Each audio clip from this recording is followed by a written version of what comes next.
ዛሬ እኮ ሰኔ 30 ነው መምህር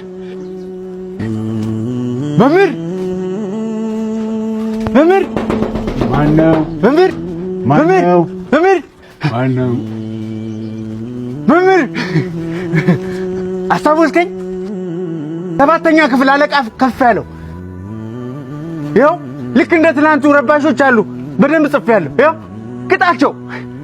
ምንም ቢያድግ ጊዜ ቢሄድ ደጉም አብሮ የተማረ አብሮ የተላፋ ጎዳና ሲወጣ አኳኩሉ ብለው እንዴት አይፈልጉም?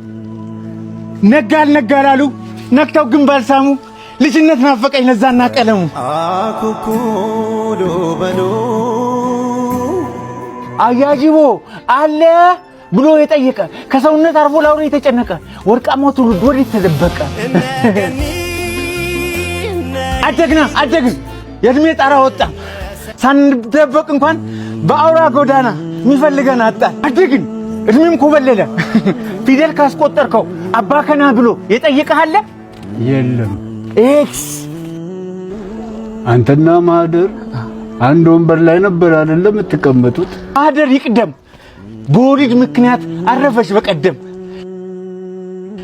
እሷ በተረፈች ፈሶላት የኔ ደም የዋዋ ማህደር ነጭናጫዋ ማህደር ጎበዟ ማህደር እሷ አታውቅም እንጂ እኔ ወዳት ነበር በህይወት ብቻ ሳይሆን አርፋጅ ነኝ ለመንገር።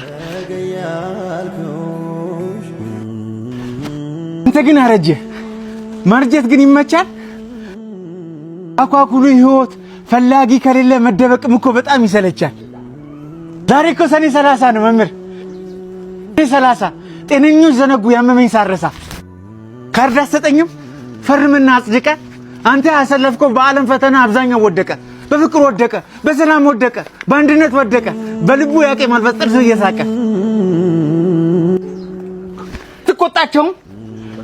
ትቆጣቸውም ዛሬ አንተን አይፈሩ። ትልቅ አገር ይዘው ለጥላቻ እንጂ ለፍቅር አይሰሩ። በዚህ ከቀጠሉ ይወድቃሉ እንጂ አይዘዋወሩ። ተቆጣ ተውበል በርሲሳ ድብድቡ ይቅር። ዛሬ እንታረቅ ለሰኔ 30 እንታረቅ። ሰላሙ ሰኔ 30 አንዱ ይወድቃል ሌላው ሲነሳ